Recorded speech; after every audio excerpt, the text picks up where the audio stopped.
wanted to have you all here to help us celebrate rebranding our company. So thank you for being here.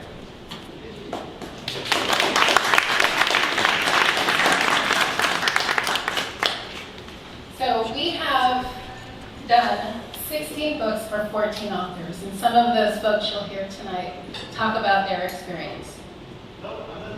I'm really proud of the fact that we've been able to bring together amazing thought leaders, expert writers, to help curate really big ideas and help bring them to the world.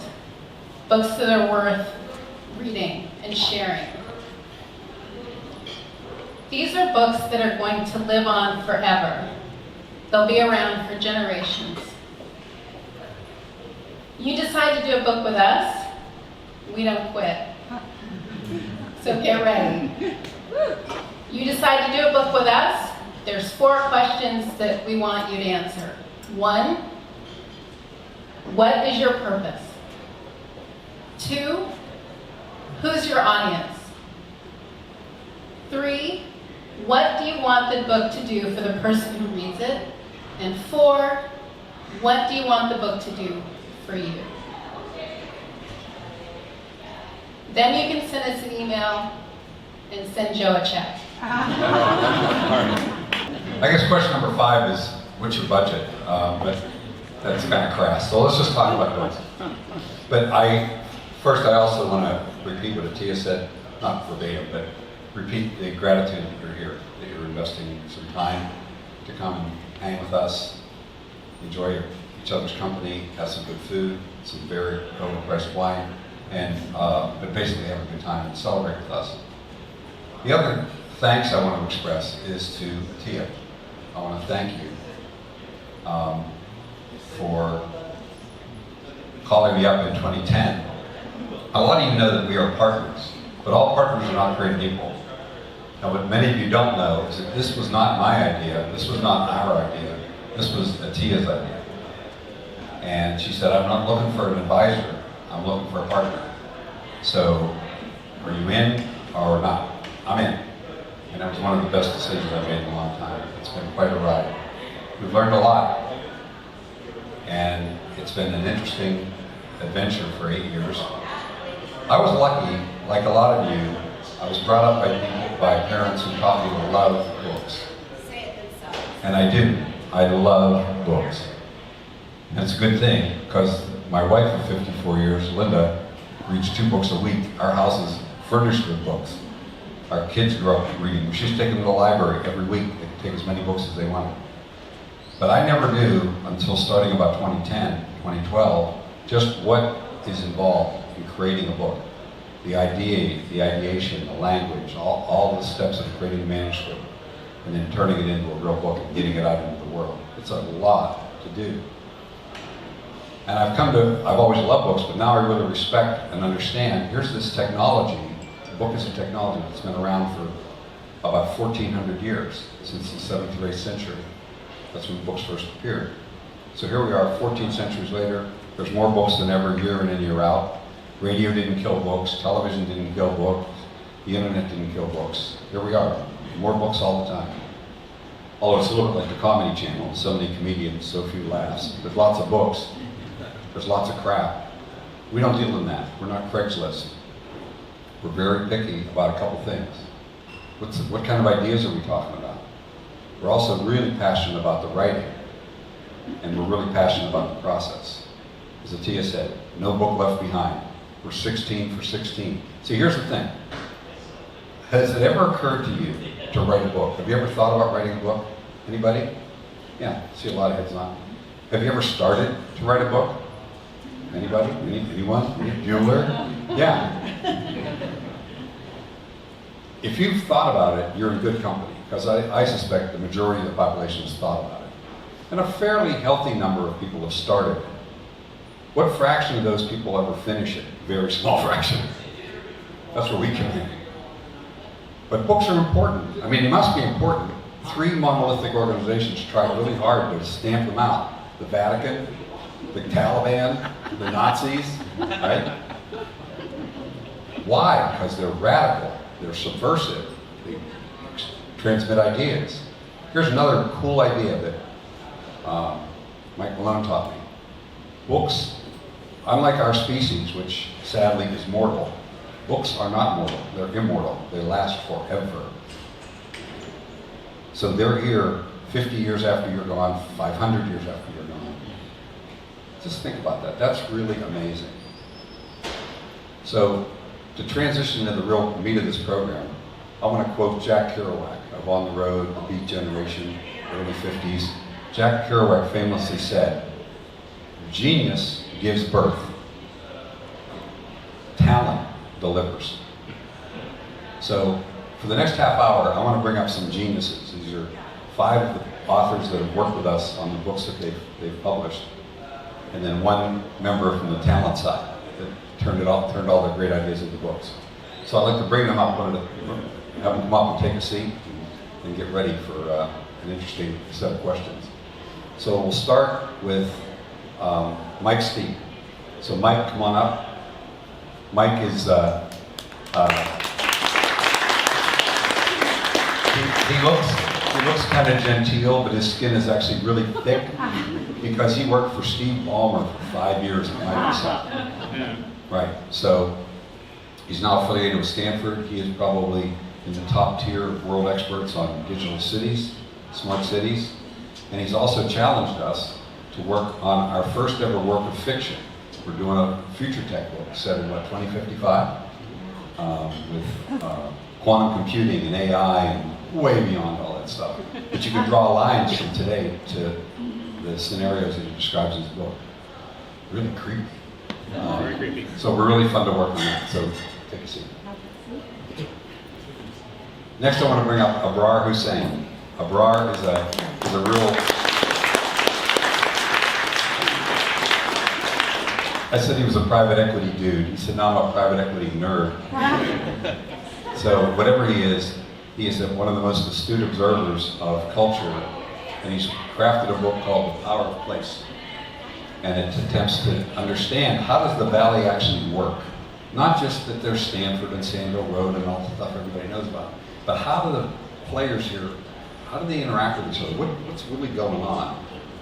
And really valuably, that's fair enough, that's interesting. And he's picked out observations that I've lived here for 40 years, I never saw them.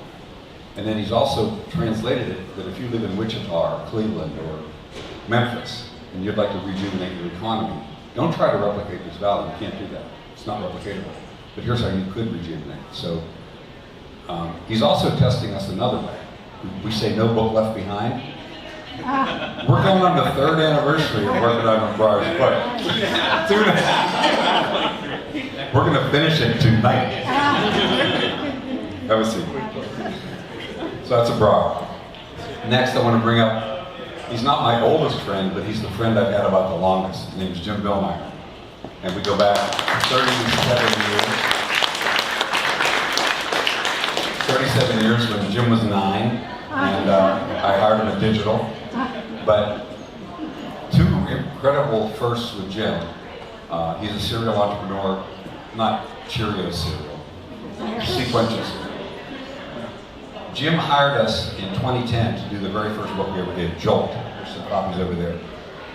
The Coming Revolution in Electric Cars and Why America Must Take Charge. That was some project.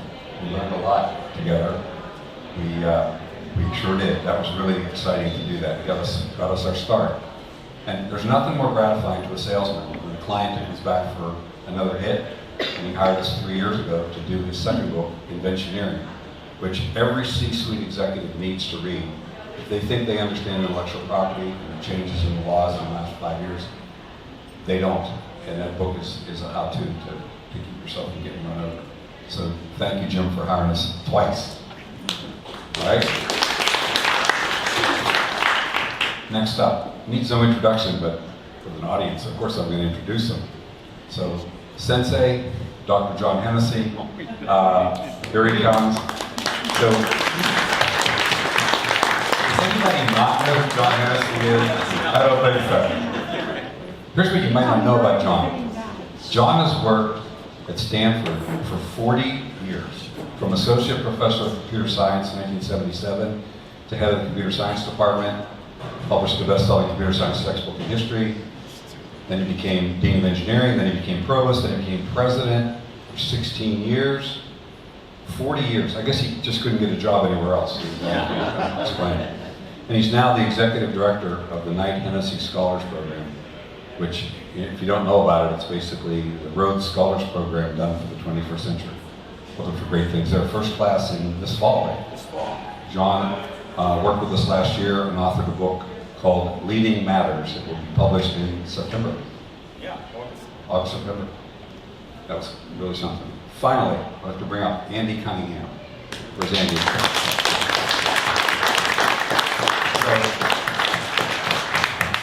Andy, as many of you know, starred in the movie Steve Jobs. She said it's surreal to see a beautiful young Australian redhead actress portray you at 24. So saying Andy Cunningham launched the Mac, it's like saying, oh yeah, that Barack Obama, he was president of the Harvard Law Review. Andy's done a lot of things since she launched the Mac in 1983, 84. And what we're really delighted about is a lot of what she's done in the last 35 years are in a wonderful book published by McGraw-Hill in the fall called Get to Aha. And if you really want to understand how to position your company and how to message it and tell the world about it, you need to bring this lady in and she'll set you straight. So Andy, have a seat. So that's the geniuses. So the master interlocutor up here is Mike Malone, or as he likes me to call him, Michael S. Malone.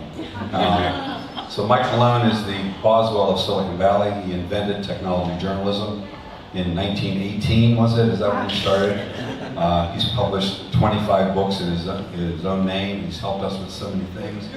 He's a major contributor to Forbes, Wall Street Journal, New York Times, Public Broadcasting, NPR, ABC, but most relevant to us is his contribution to us.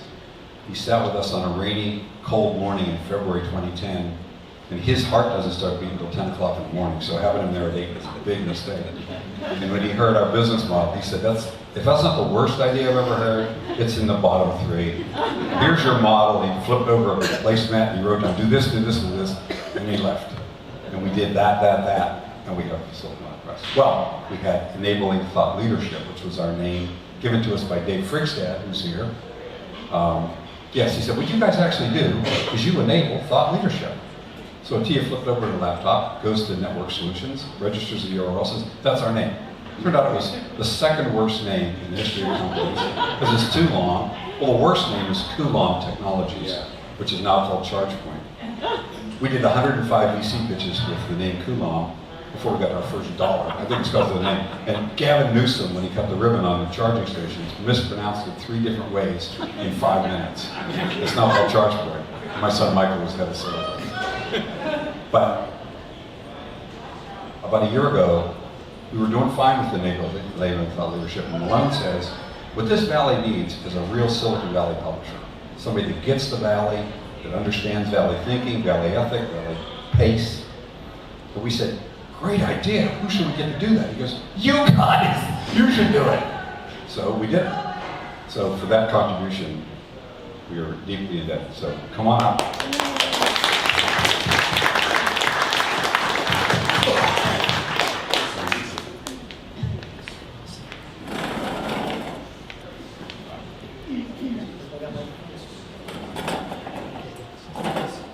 You're in charge, Mike. Yeah, let's have fun. It's casual. Disagree, argue, cut me off. Whatever. Okay. Hi, everybody. Hi. We're gonna have some fun here. I really want to recapitulate the story of doing a book. What it takes to do a book, in terms of getting the idea, getting the thing written, getting it edited, getting it published. What comes after? So let me start out by asking you guys. Did you always want to write a book, or was this kind of a new idea?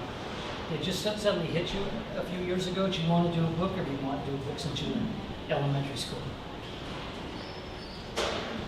Well, I'll start. Yes, always.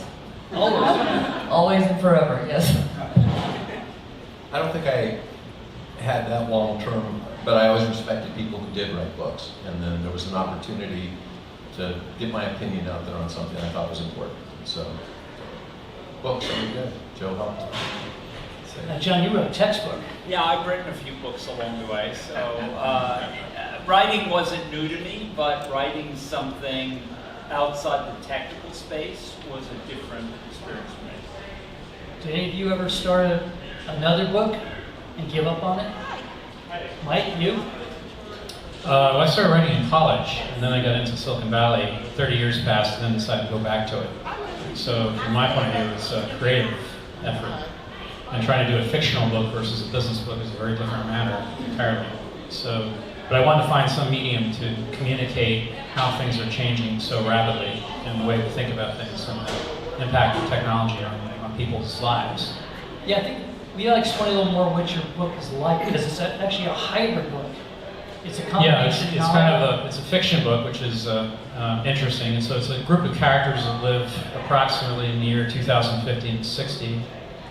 And the technology which they're experiencing in their lives is built upon the base of what's happening today. And the second part of the book explains everything for the reader. So it's a compendium of emerging technology. So the reader can either enjoy the book from the point of view of reading a fictional work, or they can also see where the technology is headed. Either choice. So you weren't content to just write a novel. You wanted to actually change the nature of books in the process. Not really. In my kind of weird way of thinking about things, I wanted to find a way to communicate what's going on in the world in a way that people can understand it. And we live in a period where we're probably having a greater explosion of innovation and R&D than the history of computing. It's just amazing what's going on right now. But our ability to comprehend what's happening is at a very low level. So there's this enormous gap between the explosion of technology and human ability to deal with it. So I wanted to translate that into people's lives, because that's social impact. You know, it's not just about the technology, it's about what it does to change our lives and how we think about things. Now, any of you know anything about book publishing before you wrote your book? I tried to write, I've been trying for 30 years to write a book. And I couldn't do it. I hired people, I did all kinds of things. And then I met Joe. I think Mike introduced me. I think Mike, right? Yeah, is that good? I think he did. It is good. And basically he found me this brilliant woman who's sitting out there somewhere. Lauren, raise your hand wherever you are. There she is. Brilliant on Lauren. She became my partner in crime, my ghostwriter, my editor, the other half of my brain, and it just worked. It was a miracle. Now, John, there's a big difference between this kind of publishing and academic publishing. Yeah, I think you're right, Mike. I mean, there's a whole different audience you're trying to reach, which isn't the traditional academic or even practicing engineering audience. And that requires a different approach. And it's also a harder thing to shape. If you're writing a technical engineering book, you kind of know what the outline looks like. It's much harder to write a book that talks about experience and leadership and what the valley's like and how things are evolving. And that's the challenge, I think, in any of these books. And it's an easy book not to finish, because you might get started and then just stall. So how'd you guys, Brian? Oh no, I was just going to say my experience is probably very different from most of the other people on this panel, because when I said to my daughter, I'm going to write a book, and she said, "You're writing a book?" And so very different. I think my experience was that there were so many other things going on, so many things that I was working on, so many things that I was working on with the multiple roles that I had. And I think the question of writing a book wasn't one of, oh yes, I think I'd like to do it. It's, when would I ever get the time to write a book? And I think that was the biggest challenge for me. So when did you guys meet Joe and Atia? How'd you connect with them? 1983. Yeah. 1981, you're right. Yeah. He was the big boss, and I was like some Right. low-level guy. Like I said, Mike introduced me, I don't know, 3 years ago, maybe, something like that. So I didn't know Joe before that. Well, you're the wild card of the world. You know, So I've been talking about to a little bit of background. I've been in the Valley for 21 years now. So it's been a while. Deep in the woods, baby. I have to agree I'm with very you. young compared to these guys up here. But what's been interesting is that I've had the opportunity to travel and invest in companies outside of Silicon Valley. And people would always ask me, why Silicon Valley? What's so different here? Why does it happen here? Why not London? Why not New York? Why not Beijing or Bombay or wherever? And these questions have been going around in my mind for most of my career, so over 20 years now, these same questions. And so finally, what happened was that I kept talking to people about them, and one of them, a guy named Stacy Chang, who knew both of us, said, you should stop talking about this and you should actually write it. And so that's when he introduced me to Joe. Wait, more than that. Is it 7 years? No, I don't know. It's more than 4. I don't know after that. Yeah, Barbara, what was the first thing I said to you when I saw you tonight? You're going to write a book? No, let's get the book done. There was an F word in there too. I think that's what you tell me every time you see me. Yes, I do. So Joe has had this coaching profession that he's on, which is help executives and other people figure out how to do a career path change. So I met up with him, I think it was 2011 or 12, and just started talking about a desire to change course and try to do something very different. And so what's really interesting about Joe is that he has a lot of integrity and will not only tell you what's on his mind, but also help you kind of understand where your own creativity is flowing and how to actually make the change, the path forward. So that's where we started. And then we became friends, like I think most people do with Joe.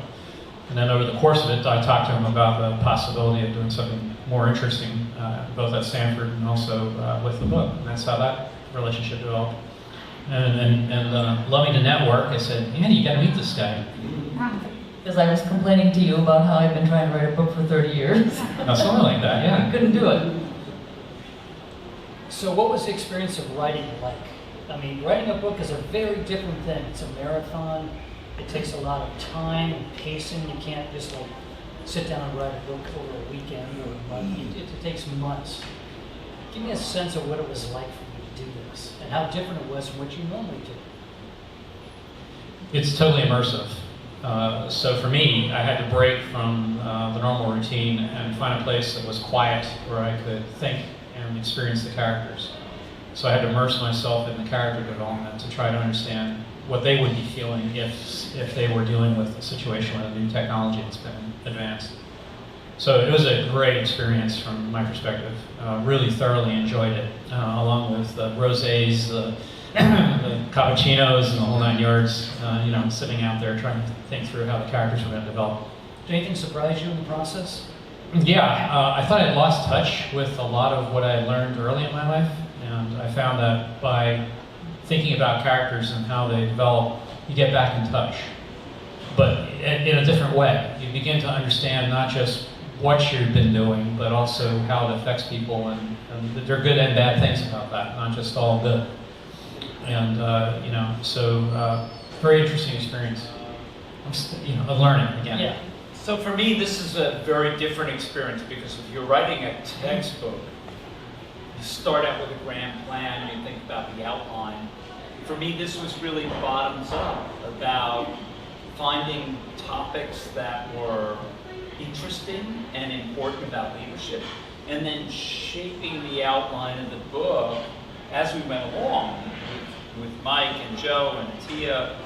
It was sort of organic, much more organic process than you would do if you were writing something that was scientific in nature. I was telling John that this was probably the most elegant book writing project ever. It literally took place over 10 lunches, his work. And so it was very nice. Like I didn't really want this book to end because I was really enjoying those lunches.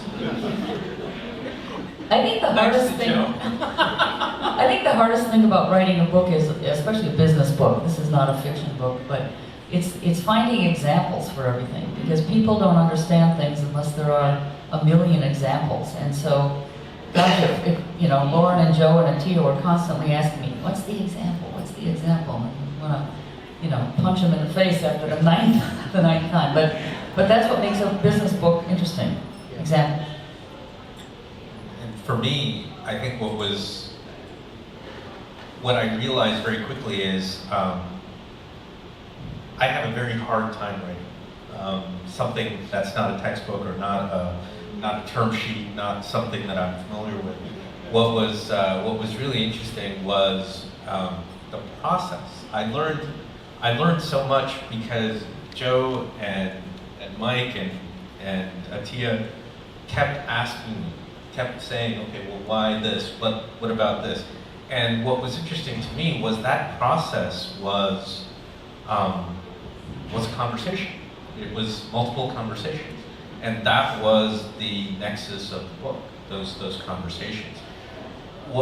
That's what I normally do, and so that made it easy to get that book to get the process out, and get it out of the way, so that it didn't become an impediment. And the other thing was that I actually had meeting times with you guys, right? Unlike setting aside just some time for myself, I was obliged to come and meet you or to meet Joe. Palo Library. And that made a difference, because then it was on my calendar. I couldn't say, oh, I'll do that later.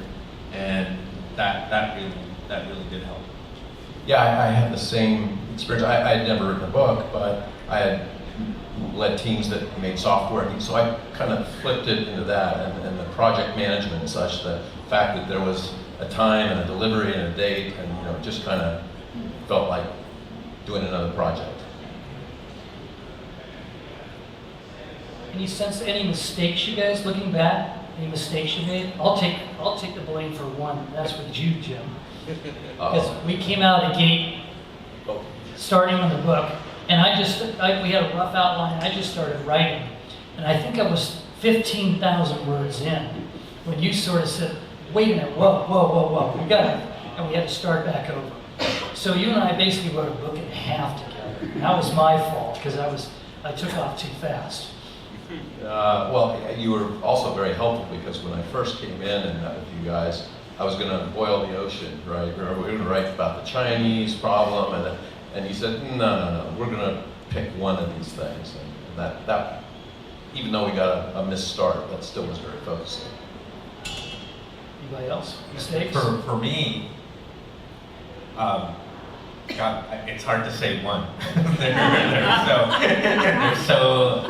There's so many. I think for me, what I realized was that I wouldn't change the process, but what I think I should point out is that mistakes are part of that process, at least for me. I'm used to iterating. I'm used to going and trying to figure stuff out and saying, this didn't work, let's do this. The mistakes that we went through, trying to get me to write, for instance, or just to give you an outline instead of having a conversation and doing it that way, that was a mistake, but I needed to learn from that mistake. And so I'm glad those mistakes happened. I know now that those are processes, those are things that I needed to learn, but that was kind of part of the process. What was useful for me was you guys brought a process to something to me that to me was just kind of unstructured time that I tried to go in front of the laptop and type something. Was the process faster or slower than you anticipated? The book taking longer than you thought, or shorter? Way longer. Oh yeah, you're way longer. You're in the outlier. Yeah. I'm on the shorter side. It took a lot less time. The first few months were a little rough, but after that we kind of came to a way of working together, and it was much faster than I ever anticipated, actually. And I write every day. I probably write 4 or 5 hours a day for clients. That has nothing to do with myself and my books. So by the end of the day, I was so exhausted from writing stuff for clients, I didn't have the patience to write my own stuff. And this whole process and the deadlines that are part of it kind of force you to get into a schedule, and it's great. You guys, faster, slower? Shorter, faster, and So the other person was the unsung hero for my book was Cheryl, who did our editing, who did a spectacular job. And, when I sent it into the publisher, they said, well, we get a lot of books, but this is one of the best. It's in the best shape of the many books we've got. So that was great. Now, if you've seen the way academics tend to write, you might understand that better. Take it easier as it went along. Did you guys find it was a learning process where by the time you finished the book, you knew how to do a book, you could do it again?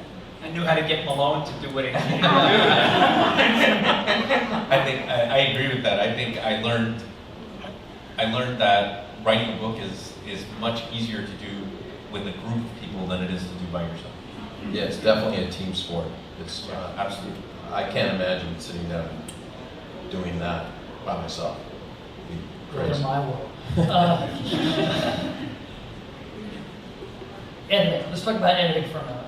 I've been an editor of a magazine and some other things, and dealt with a lot of very famous writers. And some writers love being edited. They love having their stuff torn apart. Tom Wolfe, for example, is a classic example of that. But at the same time, I worked with John Updike, and he wouldn't let you change a comma. And it was like a spear in his chest for every edit you did. You guys were working with some master editors, line editors here. How was the experience? What was it like personally? Amazing. Lauren Cuthbert. is Yeah, one of- Lauren's just amazing. a star. When somebody can make your work better, it's a beautiful thing. Yeah. Yeah, absolutely. Did you guys ever want to give up at some point? Yeah. Constantly. But I have to add one other thing that the thing that was really interesting to me was not just the line editing, it was the idea. And I have to say kudos specifically to Andrea, who's sitting back there. And she was, and has been, a really, everyone was great, but what Andrea, I remember telling me, she said, when I talk to you, that's different than what I read in the book. And I don't know if you remember that, Andrea, but it really had a big impression on me, because what it told me was that what I was saying in person wasn't what was coming out of the text. And so those ideas needed to be refined, they needed to be connected, they needed to be congealed in a way that wasn't being done. And that was really important, and thank you for that. And hopefully it'll all be a good thing, but that was to me a really important part of that process. Any comments about the production process, the layouts, illustrations? Any problems with that?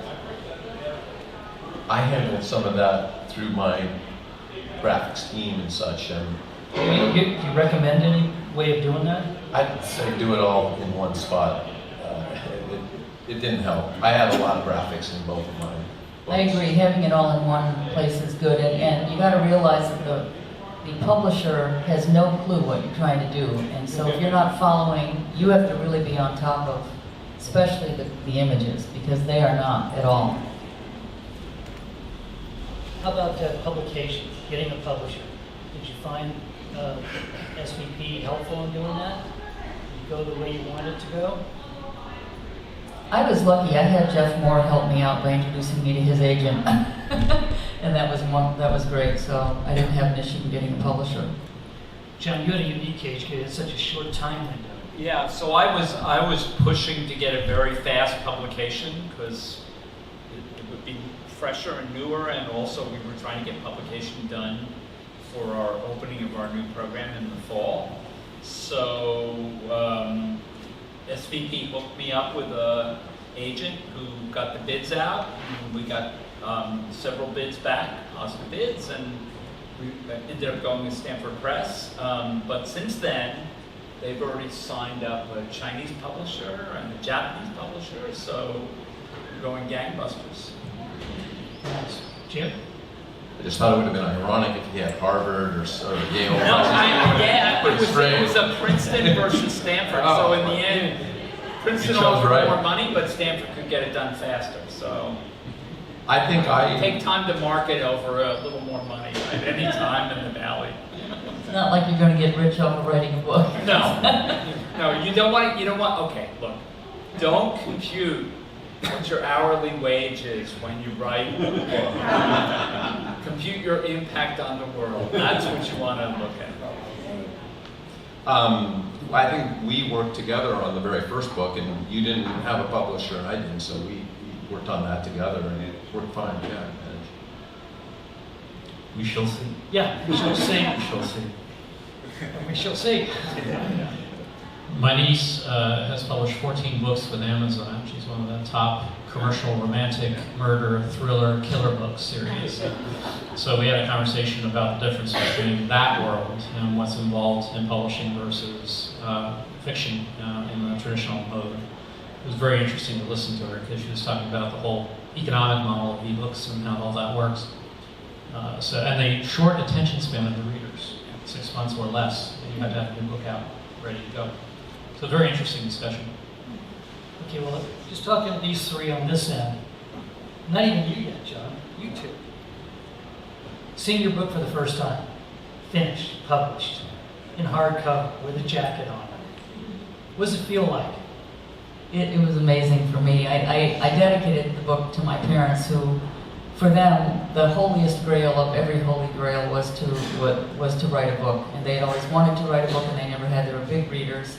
And so when it came out, they had long passed. But when it came out, it was just amazing. And then I got to see it in a Barnes & Noble store. That was the most amazing. Very proud, very memorable moment. Yeah, it was great. And so what's it like now being an author? I mean, they put it on your headstone if you want. I mean, It feels great. I mean, it's an amazing thing. I love the way it feels, and I'm going to do another one. I think it's. have you gone down to the library and looked at the Dewey Decimal Number? No, I have not done that. So when you got the box of books, did you hand them out to friends, or I mean, obviously they were marketed out to book reviewers and that sort of thing. But did you buy X number to give out Well, personally? the books that we were doing were really done for thought leadership purposes. Yeah, right. So they were done via 2 different companies. And so, yeah, they bought a bunch of them and gave them to a lot of people. It's like a big, memorable business card, you know. That you can It's a great business card, but I should point out that it's these publishers, at least the ones that I knew about and the one I worked with, they don't do any marketing at all. Yeah. The good news for me is I run a marketing company, so I had people to do that for me, and I also hired 2 PR firms. So I spent, if you want to write a book, it costs a lot of money. My book costs probably $250,000 to write. If you take everything all in. Yeah, it's crazy. It's crazy. But you gotta promote it, otherwise, and the publishers don't do much promotion at all. certainly done the same thing with respect. That was probably the most disappointing thing relative to Silicon Valley Press, but just the commitments that publishers would make to you, and then they don't come through with any of it. But in my case, again, given they were really intended for business distribution, it was fine. Now, any experiences being an author? People coming up to you, people knowing your book, people kind of blue asking you to sign the book or anything like that? Signing books is very interesting. I had no idea what to write the first time, and then you sort of fall into a pattern of figuring it out. But it's a weird thing. It's still weird when I do it. It just feels very weird. It's like, I have no right to be doing this. Why am I doing this? So yeah, signing books. I came up with some pithy little thing. I think Joe probably figured it out for me or something. But that's an interesting thing. But I think the most memorable with Jolt, the book about electric cars, was people saying, "Hey, I bought an electric car because I read your book," and that was impactful for me.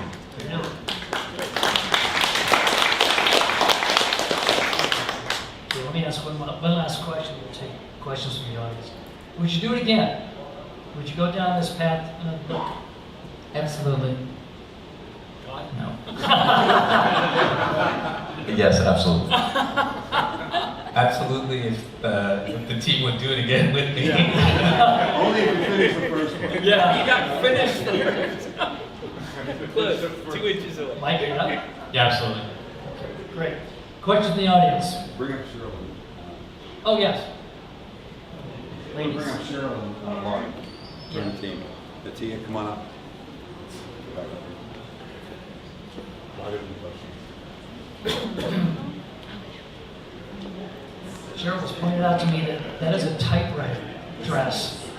Yeah, that is so cool. It's good luck to wear a typewriter dress Yeah. for the launch of the new press. So this is We should mention that Cheryl was an adjunct professor at Santa Clara University, and she's a published poetess. in memoirs, Pardon me? poetry and memoir. Poetry and memoir, yes. Okay, any questions? Did any of you appear on any of these talk shows like Colbert or, where they're always promoting books and the only reason that person's there is to promote their book? So I've done a lot of TV with mine, but nothing like Colbert. But I've done Fox and CNN and CNBC and a bunch of Business Insider and a bunch of those sorts of things. They're great promotional tools. Right. Okay. Thank you.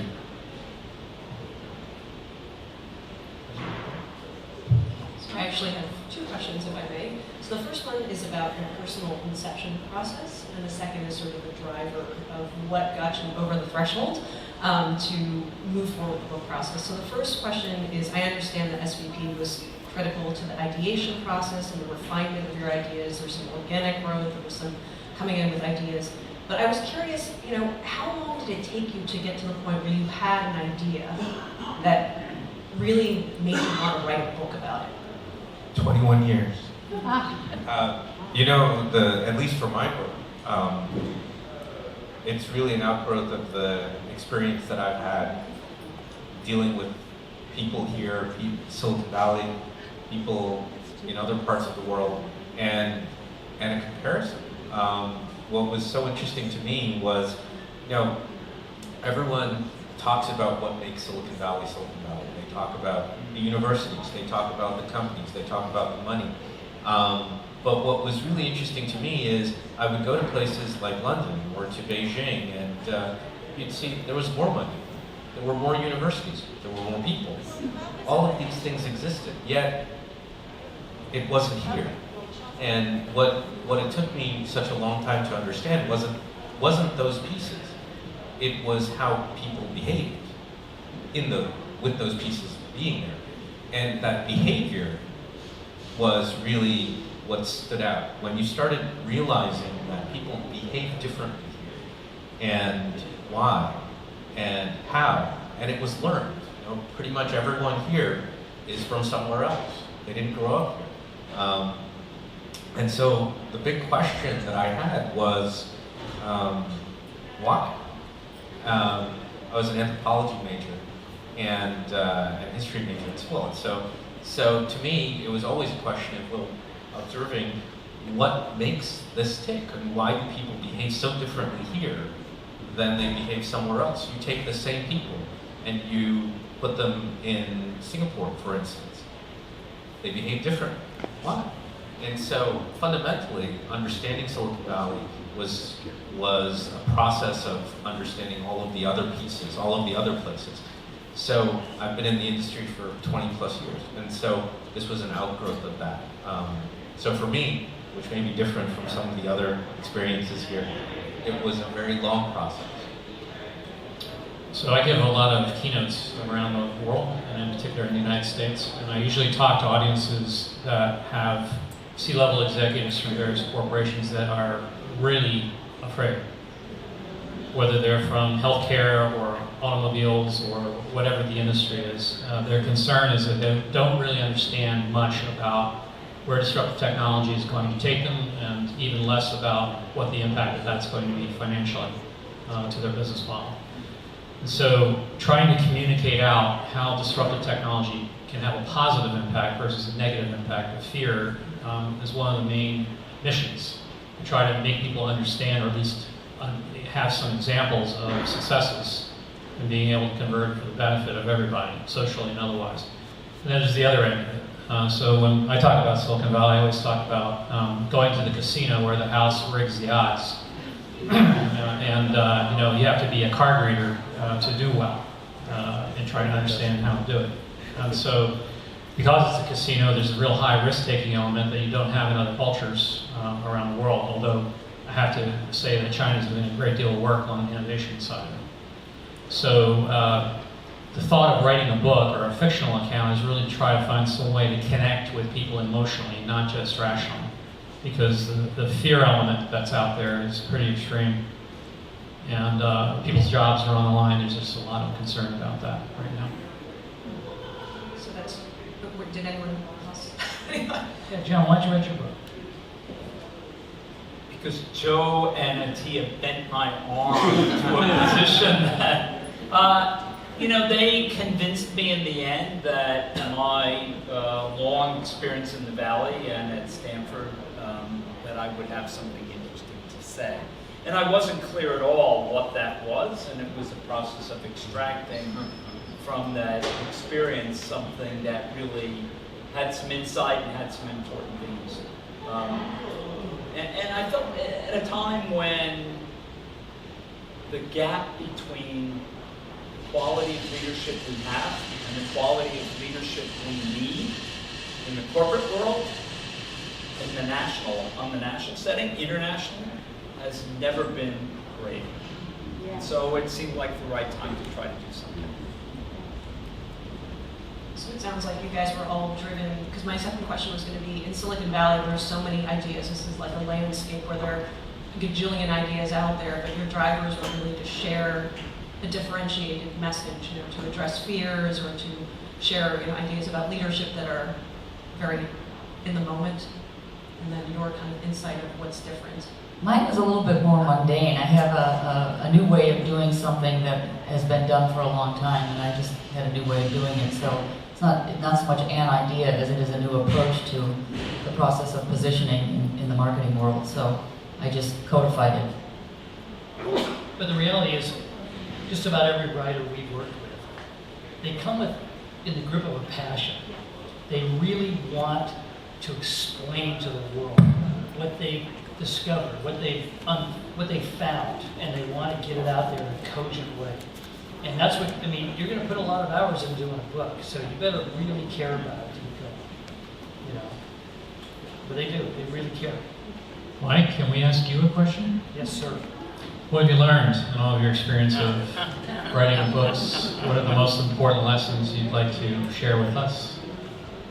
Talk about my books or everybody else? For writers in general. The writers, I think people are better writers than they think they are.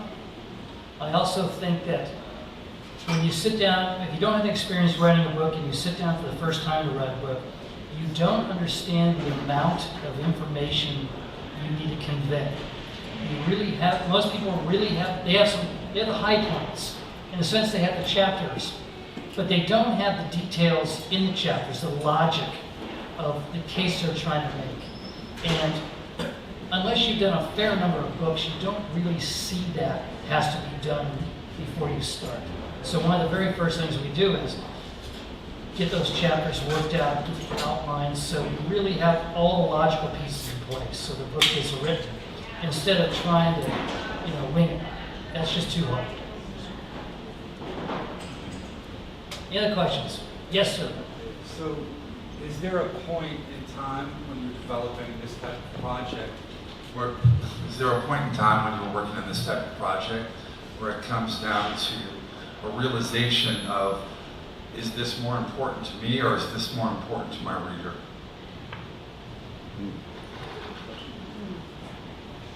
If it's not important to your reader, you've lost the reader already. I think you better make it important to the reader, not just your own personal view. One of the questions that Mike consistently asked me was, why is what I was saying relevant to people outside of Silicon Valley? Why is it relevant to someone in Mike's favorite place is Enid, Oklahoma? And why is it relevant to Enid, Oklahoma? And so it was a constant focus, and it had to be. Otherwise, I don't think you should write a book, frankly. I was more interested in the point. Was there a specific point that you remember where that became more apparent, or was that just from When he started asking me about Econophone. I found the most annoying question in the book proposal was, who is your target market? As a marketing person, I hated that question. So, I have a question for Joe. So, Joe, I thought you retired a couple times. But since you're clearly not retired, talk to us a little bit about what you learned from past experiences that applies to this endeavor. Because, again, I thought you retired, but you keep not retired. It's like the Rolling Stones. Mick and I are 3 months apart in age. By the way, anybody that says the Rolling Stones are as good as ever never saw the Rolling Stones in 1965 or 1975. But they're still doing it. Good. Thanks, Lance, for a cool question. Wow. Top of mind, relationships matter. Bob Miller's here. Bob was my CEO at NIPS back in '89 when I quit digital and joined them. If it wasn't for that move, I'd have never met John Massey. No, it's the other way around. If I hadn't met John Massey, I would have met Bob Miller. But I got to NIPS with Jim Billmeyer. And then we got to meet John Hennessy, who would grace us for about 4 hours a week. He'd come down and be chief of science or chief technology officer. But the connections there were just incredible. So relationships matter, and the Valley is all about that. It's all about you use the network, you pay the network, and so on. Hero, one of our lawyers there. And it might sound a field, but actually Mike Steep mentioned coaching, and Betty and I went to coaching school together in San Francisco 13 years ago. In fact, because she was DA and I was DI, she was Davidson then, and she's Dwyer. We'd probably still be sitting next to each other because we're both Ds. Our teacher, Sarda Chawla, who's here, taught us the essence of coaching was to meet the client where they are. Well, that applies in this business too, which means you ask a lot of questions. And I'll never forget a moment about 7 or 8 years ago, Gary Lauer, who was my boss at Silicon Graphics, when we were in this building, and my son Michael worked upstairs, but Gary was CEO of eHealth Insurance. So about 7 or 8 years ago, he hired us to craft an op-ed about the Affordable Care Act, because there was an anomaly in it. And so we did. And I will never forget wrapping up a meeting over at eHealth. And as we were about to leave, he said, you guys, the questions you ask are so annoying in a good way that you, quote, have gotten me back in touch with why I got in this business in the first place. And that was really a gratifying moment. So thank you for saying that. He gets a door prize, by the way. When we were in this building, we used to do a monthly radio show called KSGI Talk Radio. And I used to wear a t-shirt that said, help, I'm talking and I can't shut up. And he kept trying to steal that shirt from me. So I told him if he came tonight, I'd give him a shirt. So true story.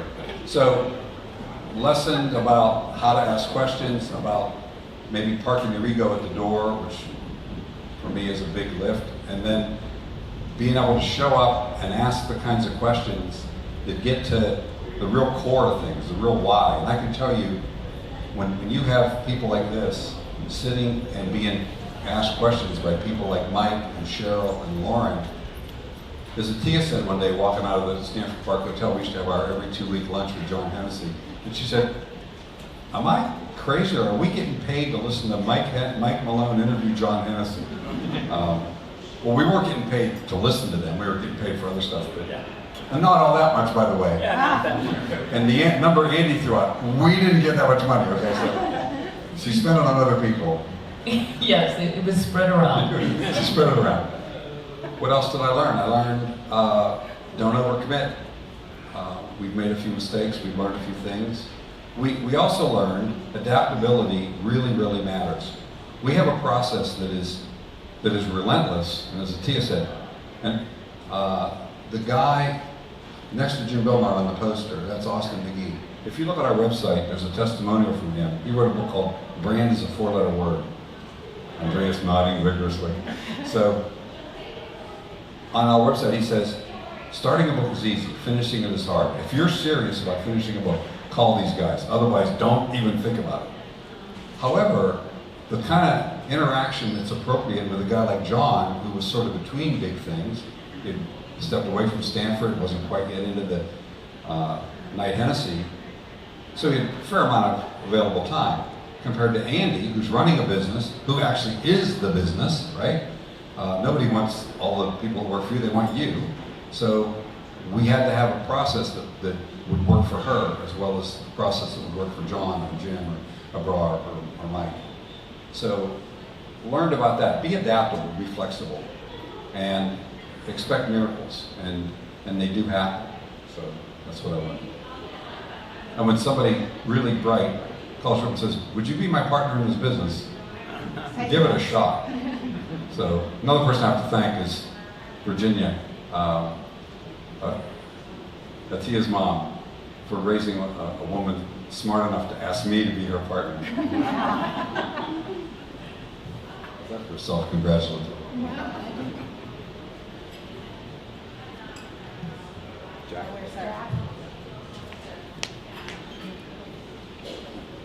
Thanks. You know, as I listened to you describe the process for each of yourselves, the word that comes to my mind is, this is, well, actually it's a phrase, this is really hard to do.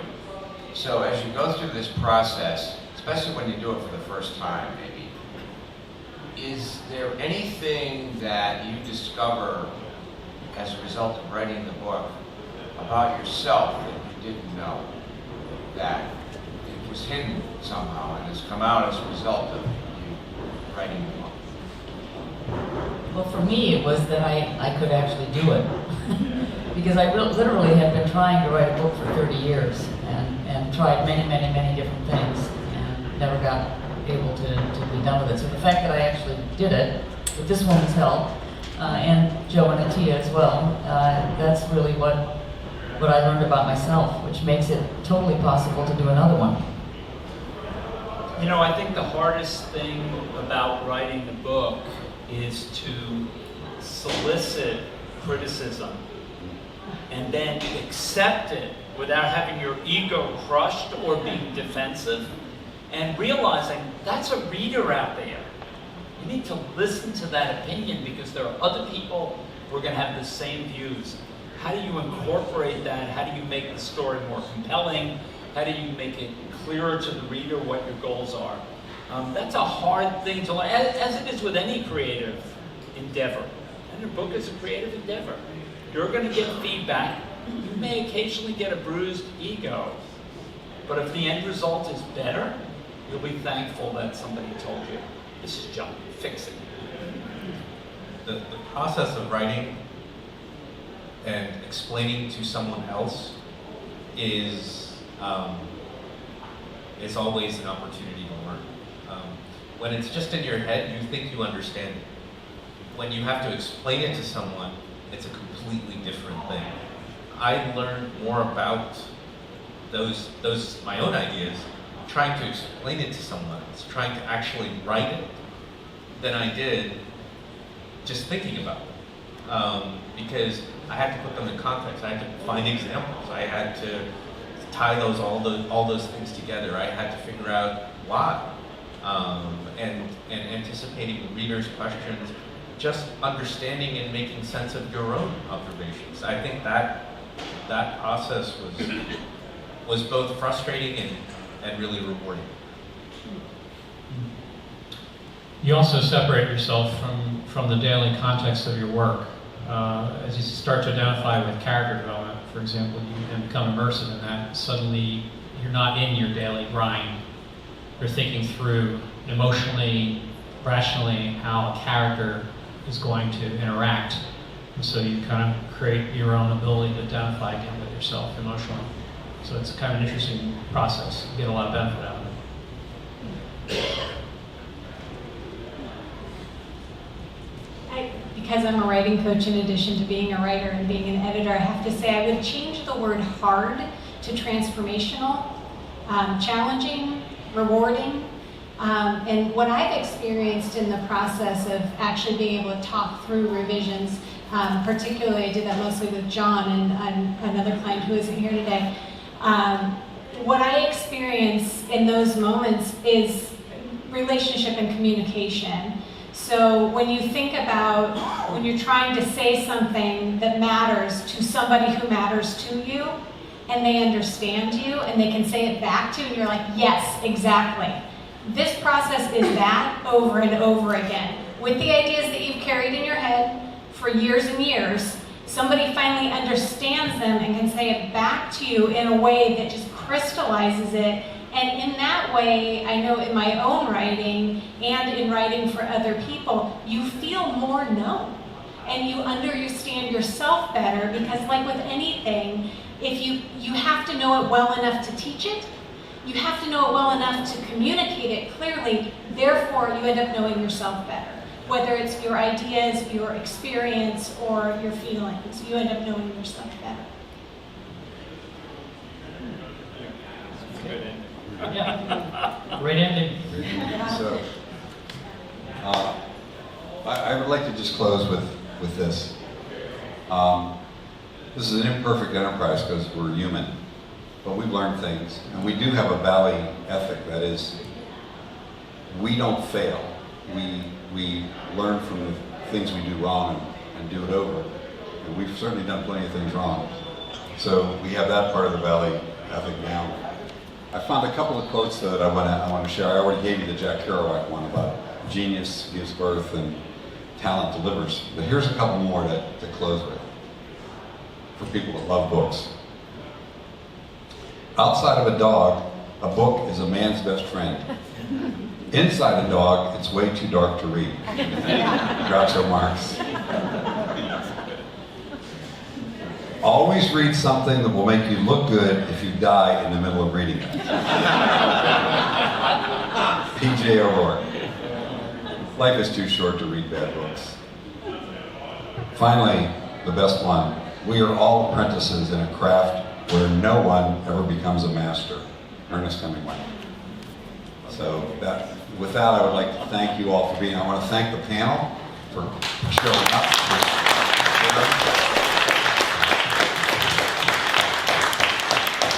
Thank Cheryl and Lauren for all you do and do and do and do.